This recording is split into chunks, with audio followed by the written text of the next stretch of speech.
Om Namo Bhagavate Vasudevaya.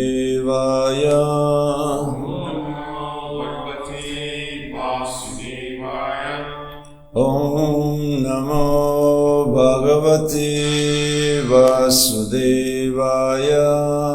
Om Namo Bhagavate Vasudevaya. Om Namo Bhagavate Vasudevaya.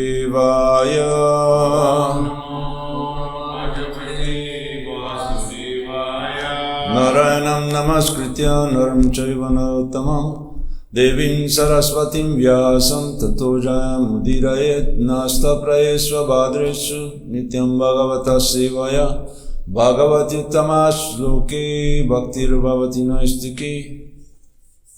So we are going to read today, continuing with the last 3 verses left of this chapter 3 of the 4th canto of the Śrīmad Bhāgavatam, the cream of the crop of the Vedic literature.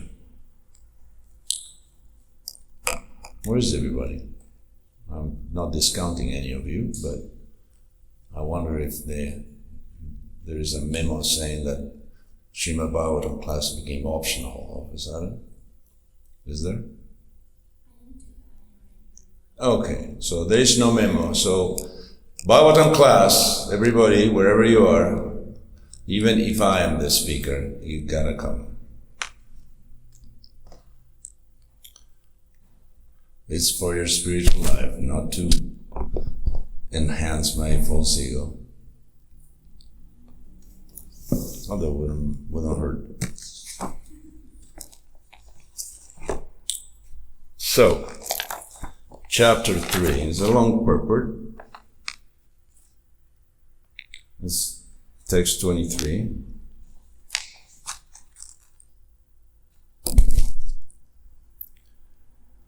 Sattvam Vishuddham Vasudevashabditam. Sattvam Vishuddham Vasudevashabditam. Yadiyate tatra pumanna pavrita. Yadiyate tatra pumanna pavrita. Satvecha tasmin bhagavan vasudevo. Satvecha tasmin bhagavan vasudevo. Yadokshajo me namasa vidyate.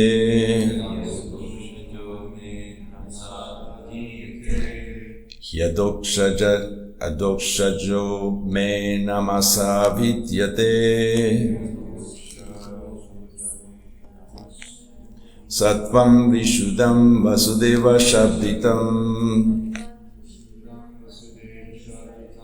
Yadiyate tatra pumana pavrito.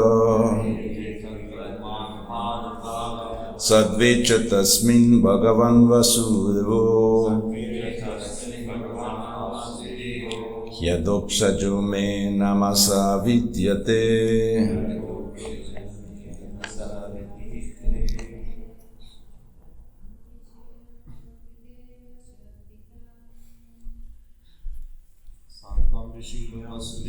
Sadhitam Yadiyate tatra pumana pavrita. Satvita jasmin bhagavan vasudevo.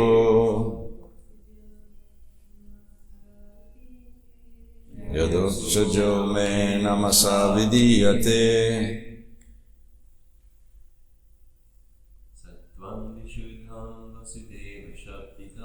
Sattvam Vishuddham Vasudeva Shabditam.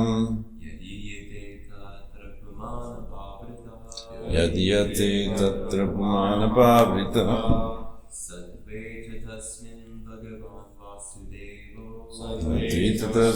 bhagavan vasudevo. Yadokshajo me namasa vidiyate.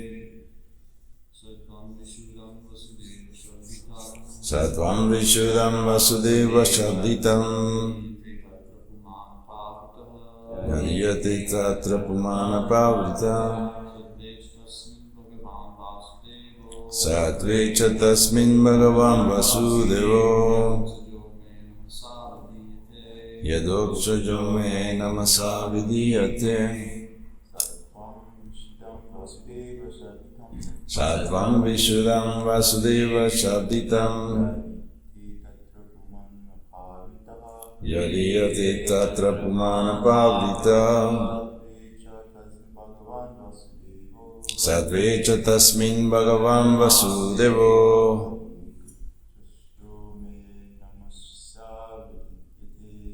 Yadokshajo me namasa vidiyate. Want to take a shot at it?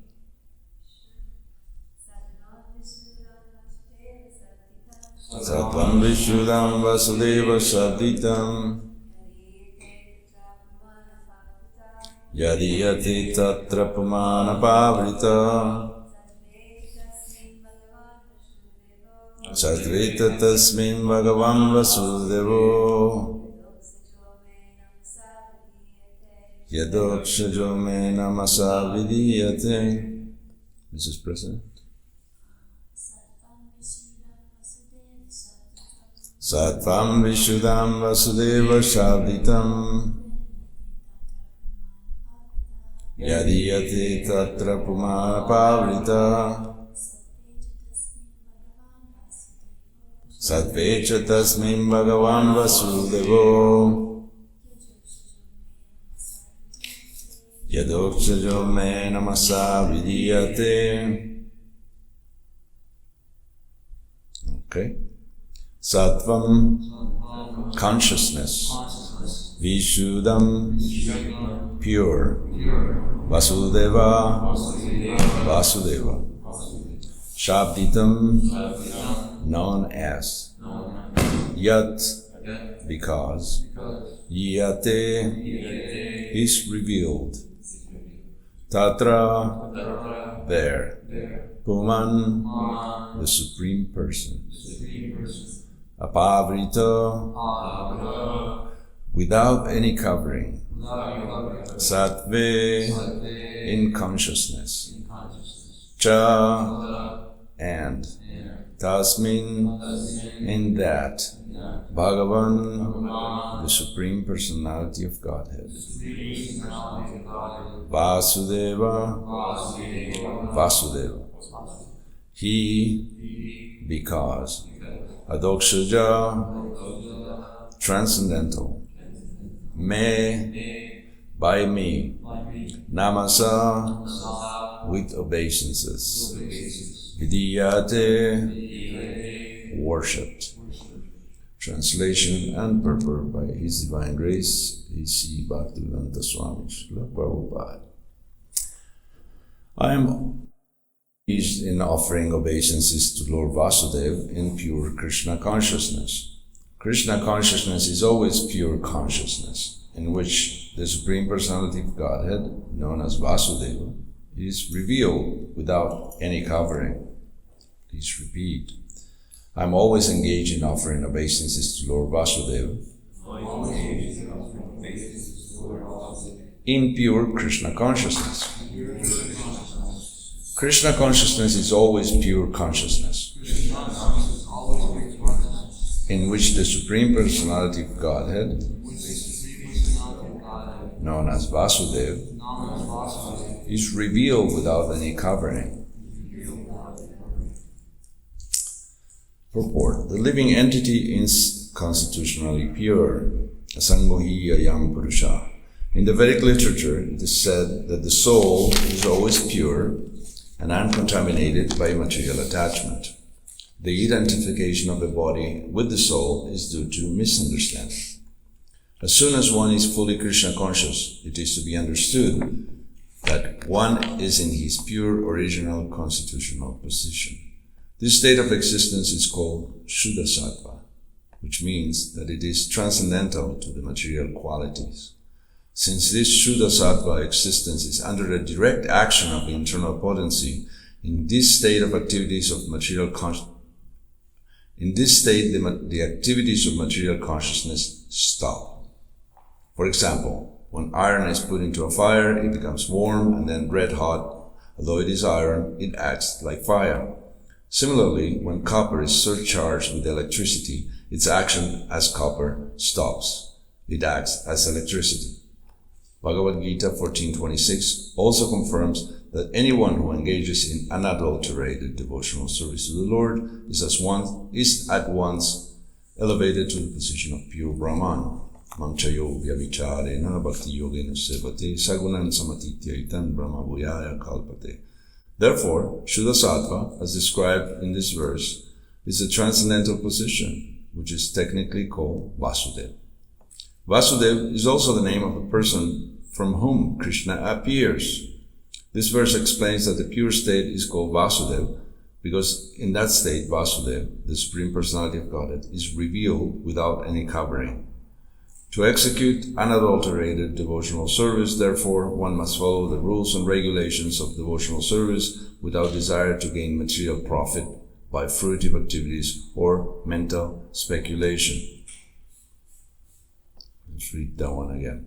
To execute unadulterated devotional service, therefore, one must follow the rules and regulations of devotional service without desire to gain material profit by fruitive activities or mental speculation. In pure devotional service, one simply serves the Supreme Personality of Godhead as a matter of duty, without reason and without being impeded by material conditions. That is called Shuddha Sattva,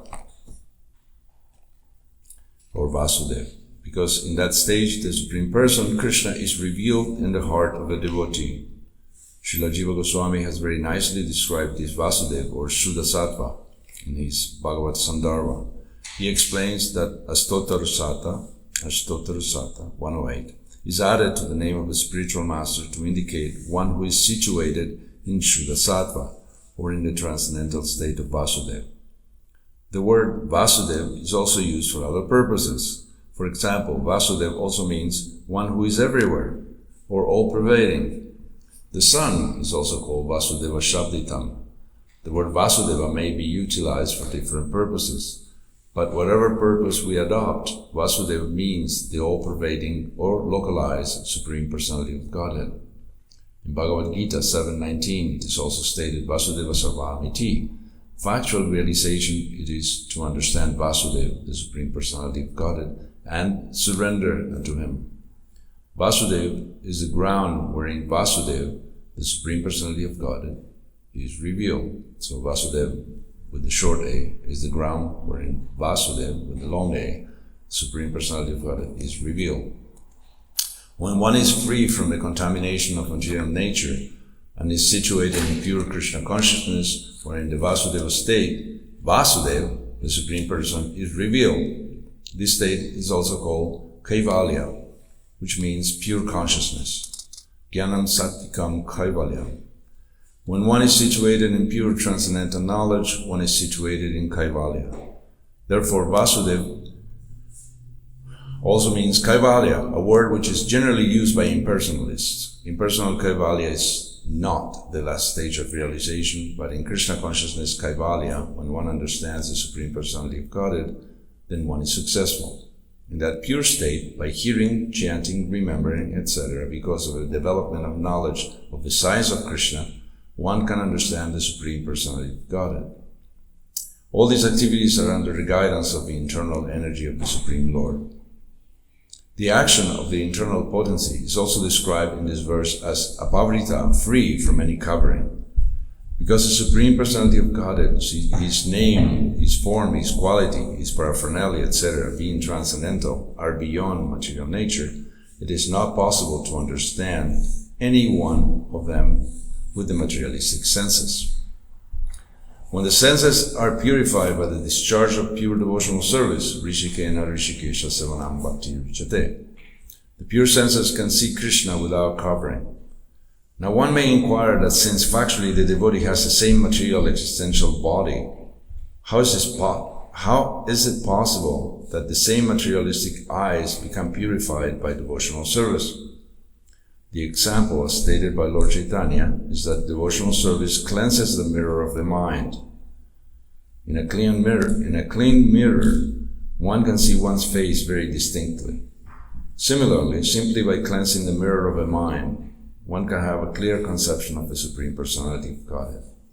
It is stated in Bhagavad Gita 8.8, Abhyasa Yoga Yuktena, by executing one's prescribed duties in devotional service, Chetasa Ananya Gamina, or simply by hearing about God and chanting about Him. If one's mind is always engaged in chanting and hearing and is not allowed to go elsewhere, one can realize the Supreme Personality of Godhead. As confirmed by Lord Chaitanya, by the Bhakti Yoga process, beginning from hearing and chanting, one can cleanse the heart and mind, and thus one can clearly see the face of the Supreme Personality of Godhead.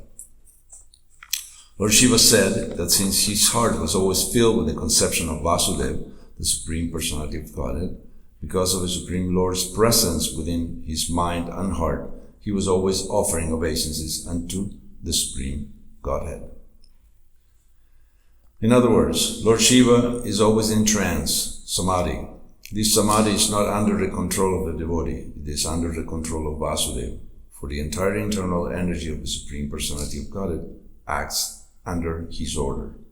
Of course, the material energy also acts by his order, but his direct will is specifically executed through the spiritual energy. Thus, by his spiritual energy, he reveals himself. It is stated in Bhagavad Gita 4.6, Sambhavami Atmamayaya. Atmamayaya means internal potency. By his sweet will, he reveals himself by his internal potency, being satisfied by the transcendental loving service of the devotee. The devotee never commands, "My dear Lord, please come here so I can see you." It is not the position of a devotee to command the Supreme Personality of Godhead to come before him or to dance before him. There are many so-called devotees who command the Lord to come before them dancing. The Lord, however, is not subject to anyone's command.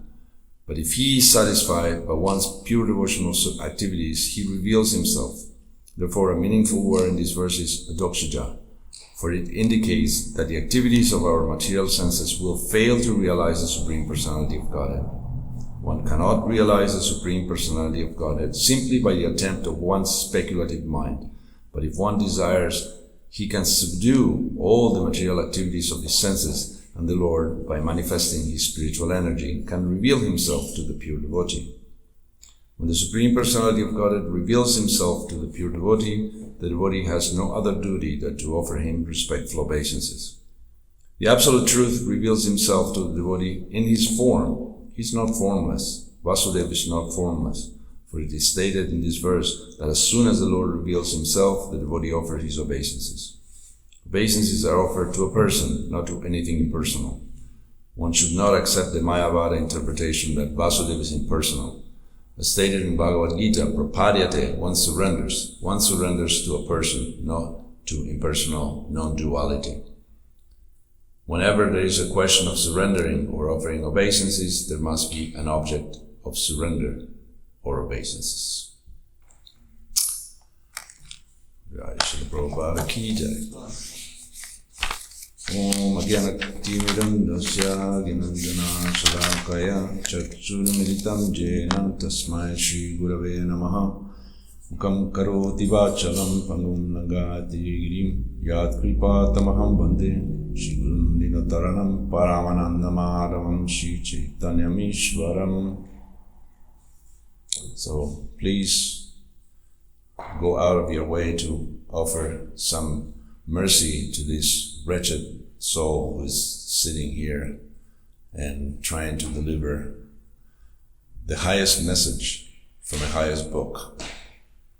I have very little to say, but perhaps by your kind blessings I may be able to gather some minimal intelligence to say something coherent.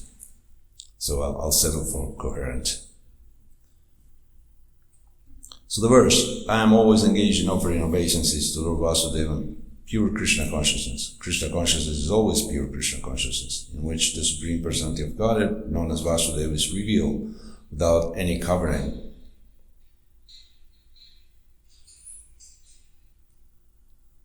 So that's it.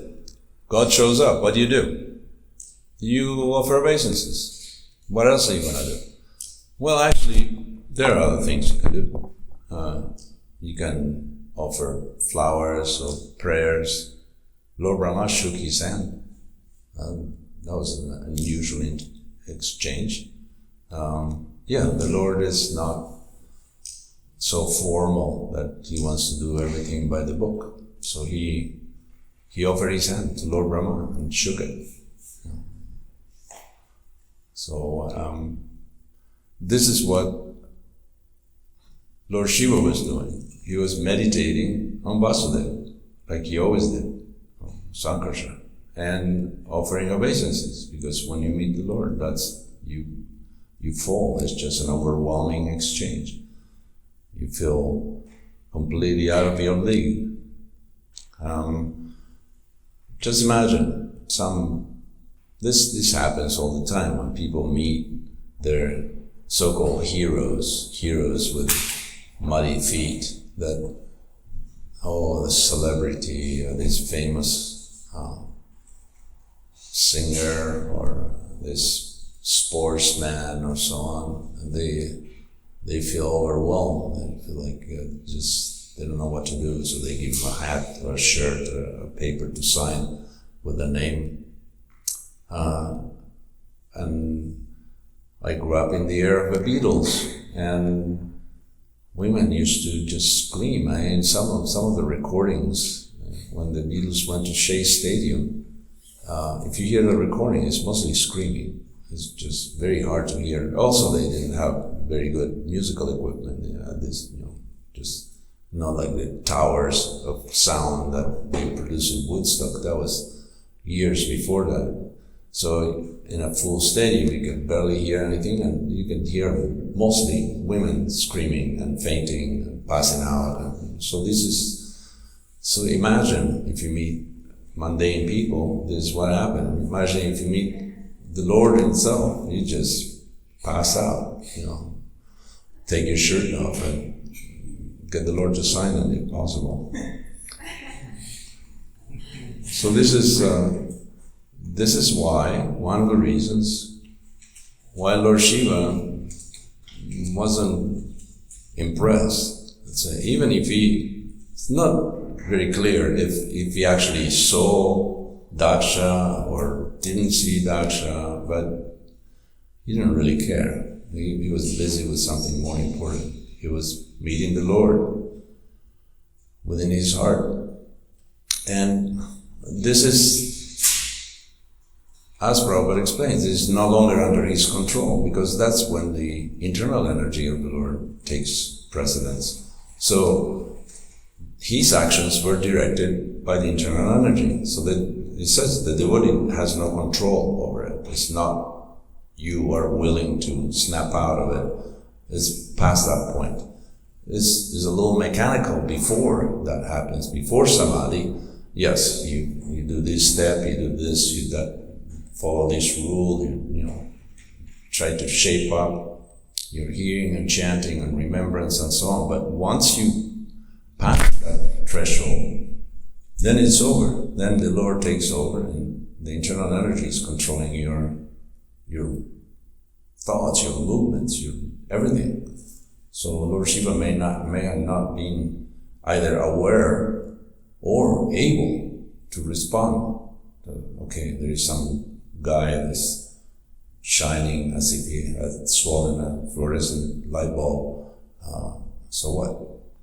Big deal. It's just like when Paundraka showed up and Krishna looked at him, he just laughed, cackled. They just, that was funny because the guy had two papier-mâché arms, two cardboard arms. He wanted to be four-armed, but didn't have the spiritual currency to purchase them, so he just went to Michael's and got cardboard and scissors and tape and put them on. So you can't pretend to be transcendental. You will be taken over by the internal energy and directed by it. There is Prabhupada mentioned that an important word here is adokshaja, which is transcendental, beyond the scope of material activities. First, let's go back to, I was looking at the definition of religion, because there are different definitions of religion. There's some, I'm going to read what I found in what Google told me.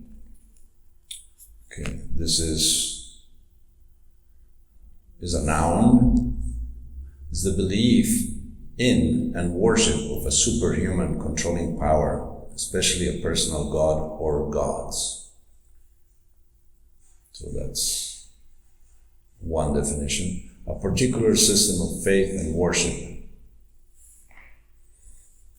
A a pursuit or interest to which someone ascribes supreme importance. Like, for example, consumerism is a new religion. And Mr. Wiki said, religion is a social cultural system of designated behaviors and practices, morals, worldviews, texts, sanctified places, prophecies, ethics, or organizations that relates humanity to supernatural, transcendental, or spiritual elements. And it says after that, however, there is no scholarly consensus over what precisely constitutes a religion. What is that? Etymological? Religare? From the Latin? Yeah. I don't speak Latin, but I know the word. Religare is the same thing as yoga. It's to relink the individual consciousness with the supreme consciousness. But there is a different definition given by the Bhāgavatam when Maharaj Parikshit asks Sukadeva Goswami, what's religion? Basically. And Sukadeva Goswami says, Savai Punsam Prabhu Dharmo Yato Bhakti Adokshaje, same word, Adokshaja. Ahaituki apratihata yayatma suprasidati. Yayatma suprasidati, nothing satisfies the soul unless it is service to Adokshaja, which is performed ahaituki apratihata, without any interruption and without any motivation. So, most of the religions of the world, I wouldn't say all of them, but I would say 99.99% of them don't have this concept that is ahaituki apratihata, that is continuous. Not on Sundays, every day, and not half a day or 2 hours, all day long, and without any motivation, not for the health of your family, not for your mental well-being, not for money, not even for transcendence. If you want salvation, you're out of the ballpark, because the definition of religion means no motivation. Prabhupada says in the purport, as a matter of duty. That's why you think of Vasudeva, why you practice transcendence, as a matter of duty. Doesn't matter why, it's because that's what you are, because you're a servant eternally. Therefore, you should practice what you really are and stop doing whatever else you're doing, which is unrelated to who you really are. This is why Lord Shiva was caught off guard. Although he wasn't, Lord Shiva is very smart and he's giving good advice to his wife, Sati, who's not quite ready to heed to his advice. He told her, he anticipated, he foretold, you're gonna kill yourself. This is gonna kill you. Like some people tell other people, oh, if you keep working on that mind, it's gonna kill you. Well, Lord Shiva told Sati, if you go to your father's house, it's gonna kill you. Because you're gonna find, even though he told her, this is what's gonna happen. He's gonna, I know, you think you're special, you think you're the pet daughter, and you are, but not to that extent. And you're not immune to these words. They say, what is it? Sticks and stones can break your bones, but words can never hurt you. That's ridiculous. Words can kill you. They can kill you. What's that? Yeah, the worse than arrows, especially if they're shot by people that you care for.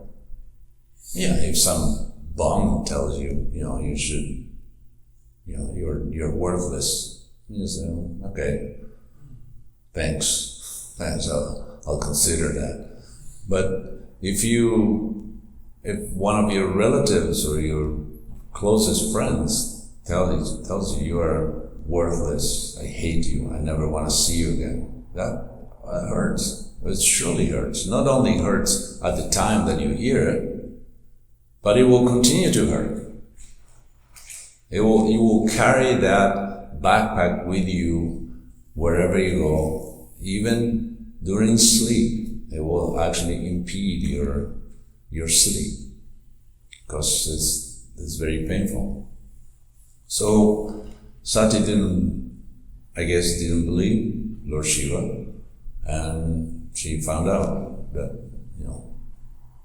that wasn't a good idea.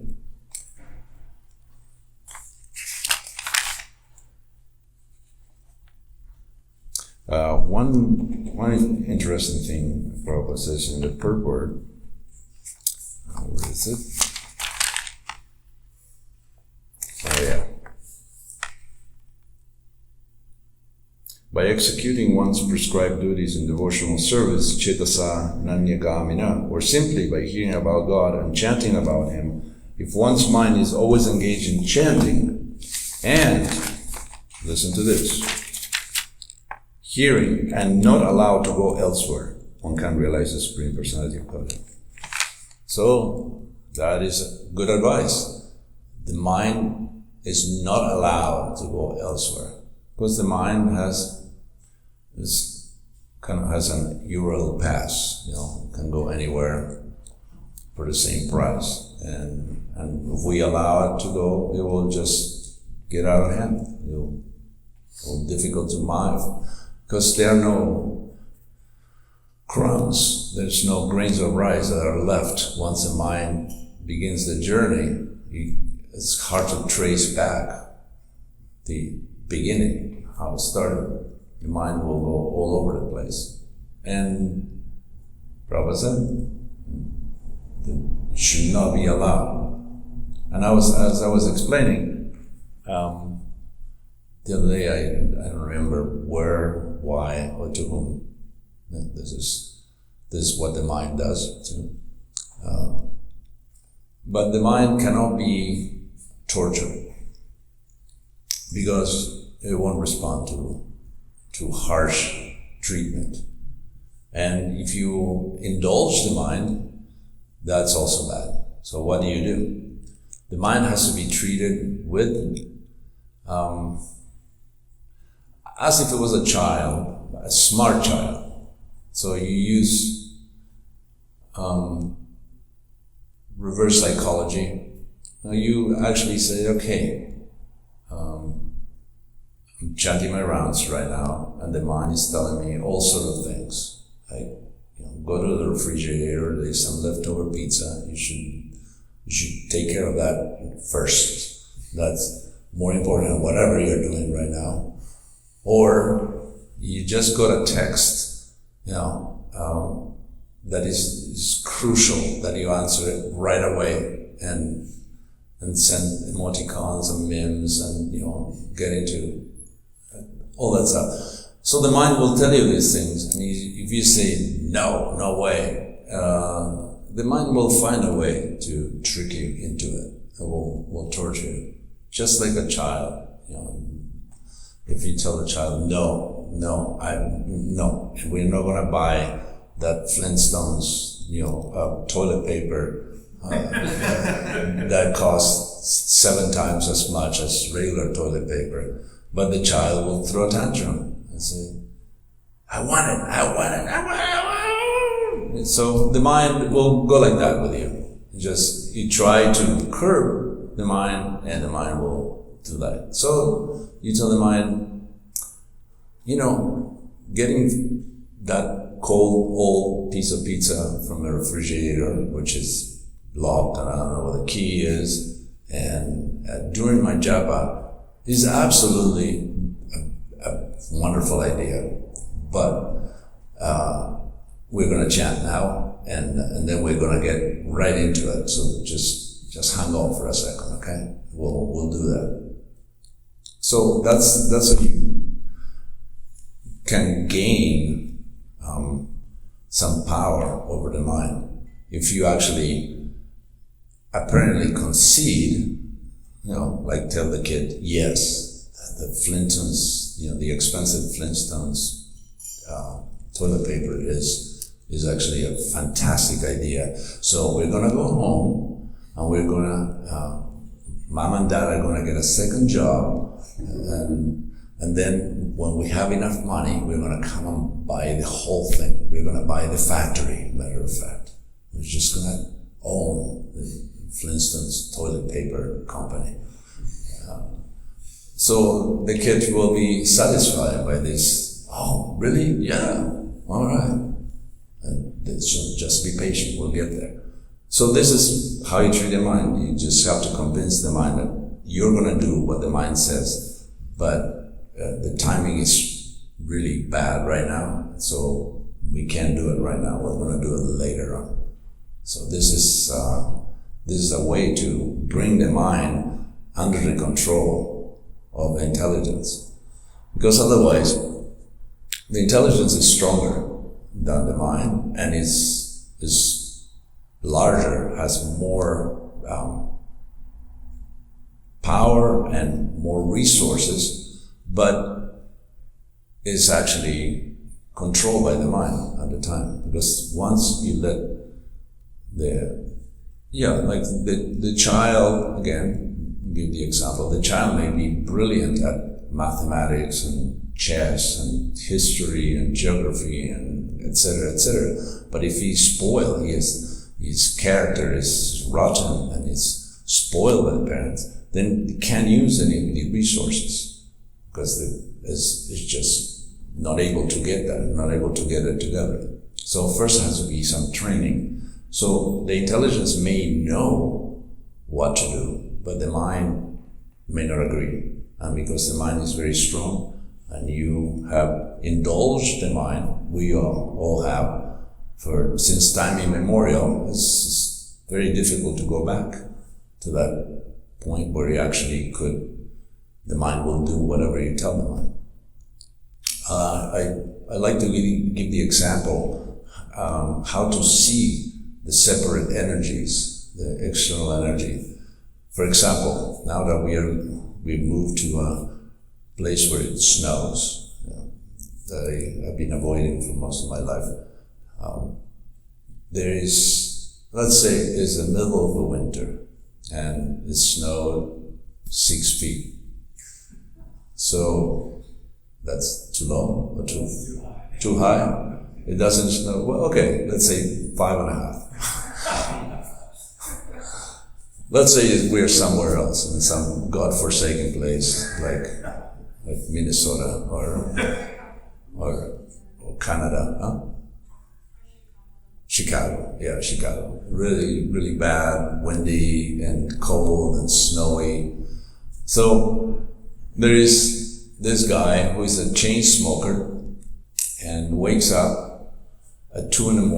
and reaches for the drawer by his bed where he keeps cigarettes, keeps them everywhere, but they're gone. There's no cigarettes. And it's 2:15 a.m. and he needs a smoke. So he looks all over the house, not even cigarette butts left. There's nothing. And then he has to decide what to do. And he uses the intelligence, first thing that comes out. So the intelligence says, okay, buddy, it is 2:15 a.m. You don't have any cigarettes, but it's okay. Because, first of all, they're bad for you, they're bad for your health. You should quit smoking, so this is a very good time to do it. Another thing is that it's expensive. It's an expensive habit. You're not making that much money. You're spending, because you smoke 2 packs a day, you're spending a lot of money in cigarettes. And if you were to get cigarettes at this time of the day, you will have to probably drive around until you find a convenience store that is open 24/7. And before you do that, you will have to shovel several feet of snow out of your driveway and get your car to start, if it does. otherwise you may have to hot wire it or, hook it up to a battery. And this is, in drive around and freeze yourself just to actually, it will be an hour before you can even get out the door and just drive around like a madman, danger that you can, hit an embankment, hit the snow or ice and just, it's all bad. This is all a bad idea. So the intelligence is giving very good advice.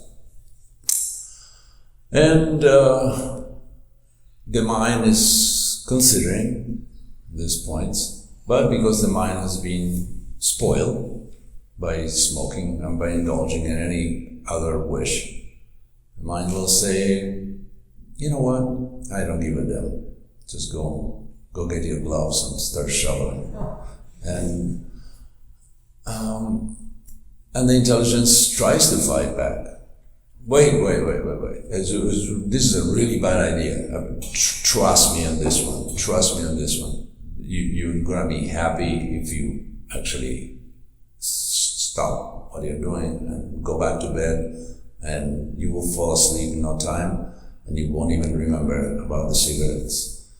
And the mind bites back. Says, no, I don't think so. I'm not gonna let you sleep. You gotta get me my smokes right now. So what happens? You can see the next picture is the guy is shoveling snow and driving, after an hour shoveling snow, driving around Chicago and trying to find a place where they sell cigarettes. And he may not even find his brand, so he has to settle for, another kind of generic brand, just like the Hindu that went to a Muslim house to eat and, lost his caste and was still hungry. So this is what happens when one indulges the mind. And we are no exception. We may not be smoking, but when the mind asks for stuff, we are very diligent. We are very obedient. We try to fight. At least I try. And likeness of success is kind of low, maybe 30%, 25%. The mind will always overpower. So unless you overpower your mind and tell the mind what to do, in other words, you give the orders, not the mind that gives the orders to you, you will never be happy, because unless there is peace in your life, you will never be happy. So this is the conundrum that we have to live with. And I would like to hear your input on this subject or subjects. Yeah, so please forgive me if I went too long or I said the wrong thing. Let's hear from you.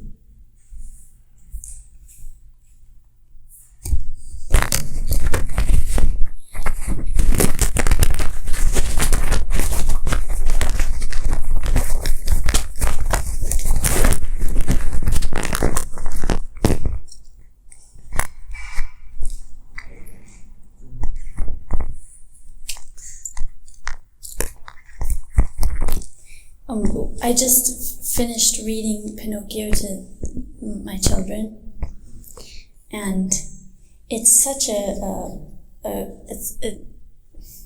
there's so many analogies in it, the lessons. It reminds me, what you're saying reminds me of Pinocchio, that the gist of the story is that he's a puppet, and it's only until he makes good choices and becomes selfless and disciplined that he becomes a real boy. And until then, he's a puppet. He's a puppet in the hands of material energy. But he makes one bad decision after another. But throughout all those bad decisions, he gradually comes to the point where he finally gets it. But a lot of his bad decisions come from association. However, every bad decision that happens, all along the way, there's someone who's reminding him of what's going to happen if you do this, but he still does it. And he ends up getting, every bad decision turns into this whole mess. And he finally comes in, after every mess, he comes on his knees back to his fairy mother. And she gives him another chance. But it was such a good story that it's basically illustrating what happens to the living entity, that living entity is thinking, yes, I'm going to do the right thing, this is a good thing, I'm going to do this, and then it moves along, it's like, well, actually, this, maybe I do want to do this thing, and I'll just try it. And then with that one little decision, it just turns into a monster.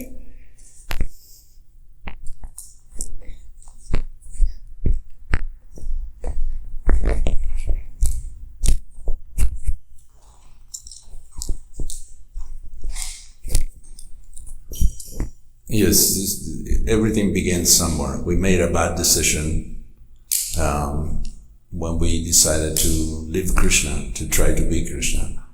And then we fell into a series of bad decisions after that. Oh, maybe I should do this, maybe I should do that.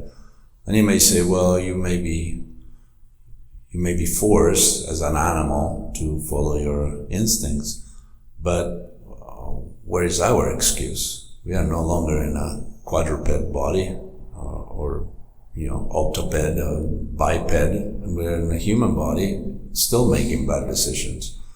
So we have to make the right decisions, stick to it, because it's good for us, it's good for everything, it's good for everybody, it's good for Krishna. Krishna is actually, Prabhupada said that the intelligence and the super soul are right next to each other. So if we turn to the intelligence, then we will hear the advice from the super soul. And if we turn to the mind, then the voice will be very distant and we won't be able to do it.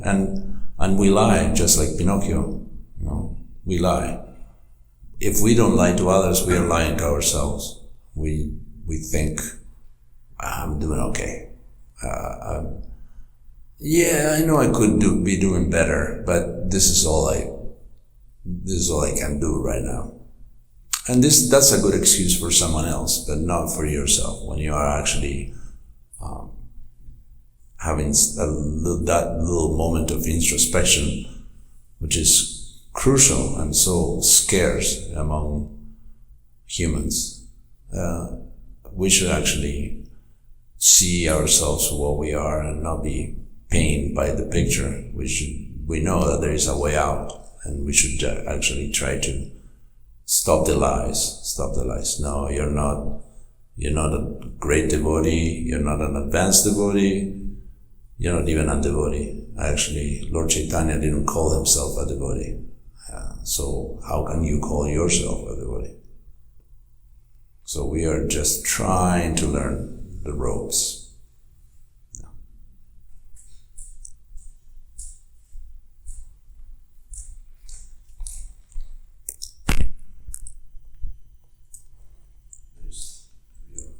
Please try to summarize. I like it.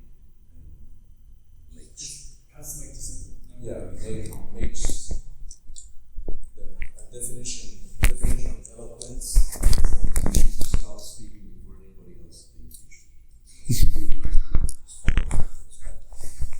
Well, the purport was specifically talking about how it's not our position to demand the Lord to come before us, to dance before us.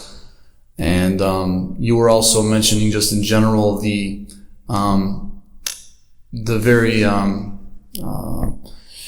don't know if exclusive is the right word, but it excludes anything else, pure devotional service, even the desire to see the Lord and any other, like you said, even transcendental desires, even if one wants to transcend.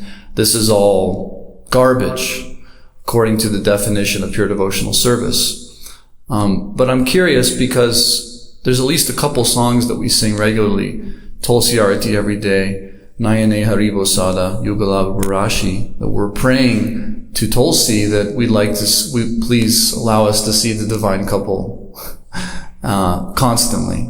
And then also every month, every year we sing to Jagannath that please be manifest before my vision. So, and also Prabhupada also gave indications that actually even the desire to leave the material world and be with Krishna, even though it may not be on the levels of the gopis or something like that, it still is a very praiseworthy or a desire that we should seek after and we should harness and hold on to. So can you give a little bit of elaboration on whether or not these desires are wrong and right, and if they are wrong, then why we sing about them, and if they're right, then why do we say that everything is garbage except for, Gopi Bhav or whatever?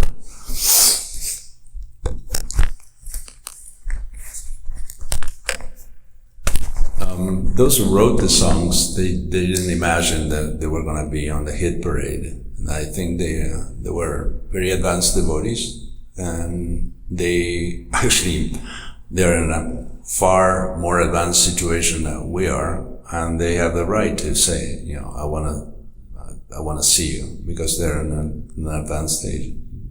They didn't expect or imagine that their songs will become popular and everybody else, Bhakta Bob and Bhakti and Lisa, we're going to sing it every morning, right after they put out the cigarettes outside the temple. So I think it's perfectly, if you get to that platform, you can actually aspire. And even George Harrison, and My Sweet Lord, I really want to see you, but it takes so long. Like, he's complaining. It takes so long. So, and Prabhupada liked it. He thought it was a good thing. So we have different things to play with. I think we cannot imitate pure devotees. But we can follow in their footsteps. And even if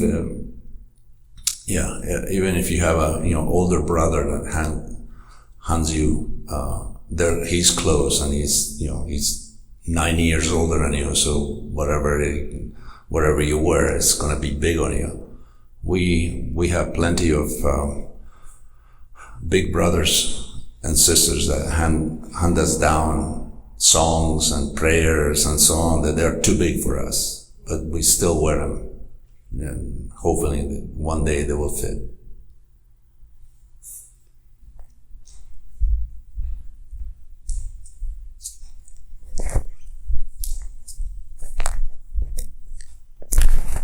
Thank you, Prabhu. I was, when Prabhupada said that, in the purport, I'm paraphrasing, that therefore the point is to, prevent the mind from going anywhere else, and that will be successful. I was remembering my first experience in ashram life. I had heard about this reading program at Govardhan Hill during Kartik.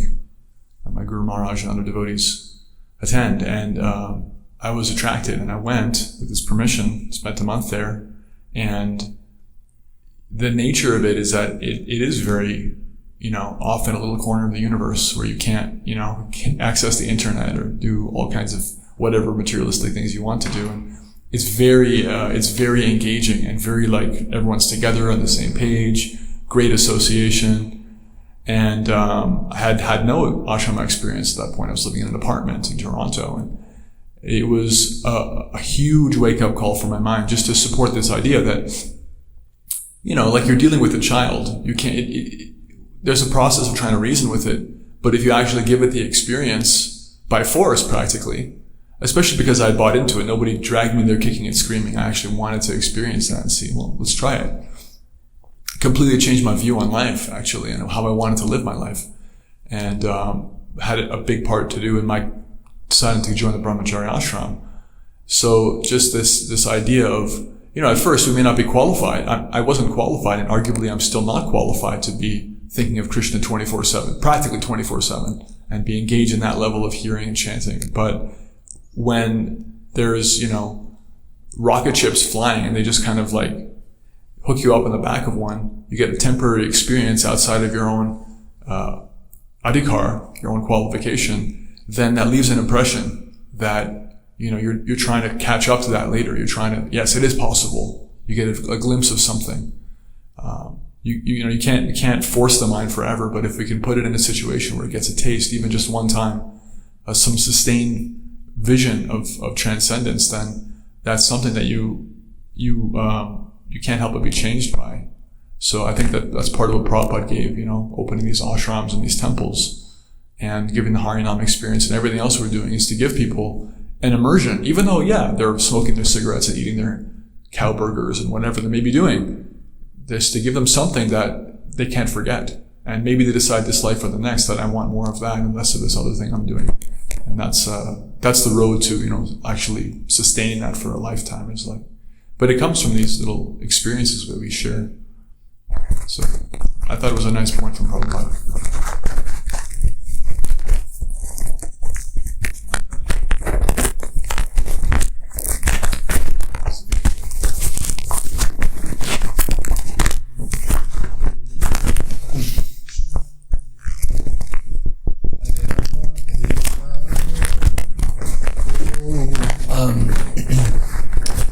I was just thinking about the two things. One thing that came to mind just with what Shami Prabhu was sharing about the different experiences that we have, because, you mentioned that we can't force the mind forever. And I was also thinking, that was kind of my reflection, is that, the importance of, when you were thinking of the word to use about how we like to describe the adjective, to describe how we should treat the mind, the word that came to my mind was dignity. Like treating the mind with some level of dignity, so that it doesn't rebel, and that it also doesn't we don't underestimate the power of the mind. And just seeing that in my own life, like having, constantly endeavoring to find that happy medium of how much let the reins out of the horses. The horses are running. If I pull too tight, then it's gonna not only hurt the chariot driver, right, but it'll hurt the chariot. It'll probably cause some damage. But if I let the horses just run too wild, then I'm also in danger. So, constantly endeavoring for that nice medium of enough restraint and enough looseness and forgiveness. But then also thinking about the experiences that I've had throughout my life in Krishna consciousness, where you're in and we've all had these experiences, I'm sure. It's that one kirtan, it's that one class, you read a specific verse or a specific page from Prabhupada's purports, or you take, you have a certain feast, or this Janmashtami, I remember just the experience of the midnight arti and midnight artis before, and just that experience is so profound and transformative that the taste was palpable, right? But unfortunately, sometimes we have to commit long enough to be able to have some of these really transformative experiences. So then sometimes I think of people that oh man, if this person had experienced this tonight, or if they had experienced this morning, or if this person heard this class. But it's not always just accessible like that. There's a way in which, like Shana Prabhu was saying, we have to kind of put the mind, commit the mind to a circumstance where the opportunity to have an experience like that is possible. So some thoughts.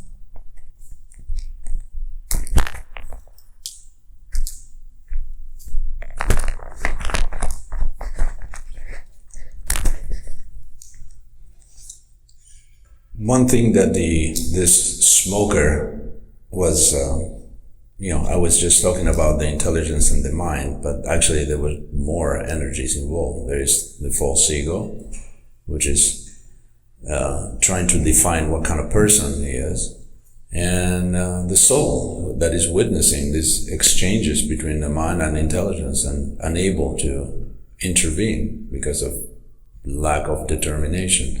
And as far as the commitment that you mentioned, how, it'd be nice that everybody experiences everybody's ecstasy.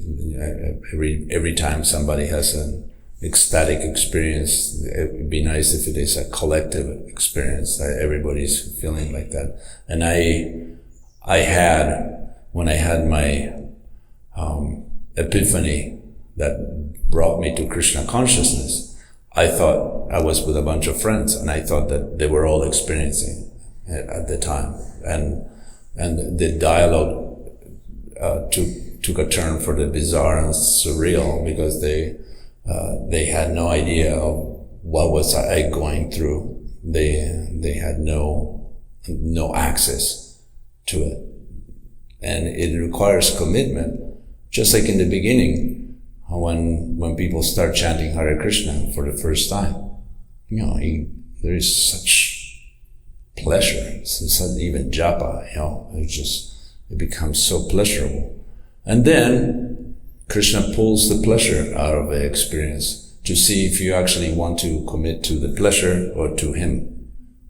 If you are attached to the pleasure, then you're not ready for Krishna consciousness. So if you choose Krishna, then you stick around, and if pleasure comes, that's great, but that's a brownie.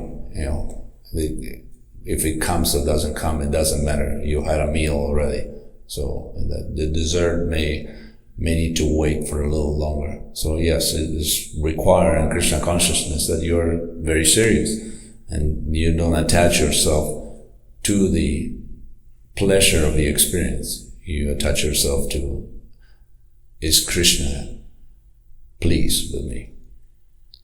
Not, because Krishna is pleased with me, he will give me pleasure. That has nothing to do with it.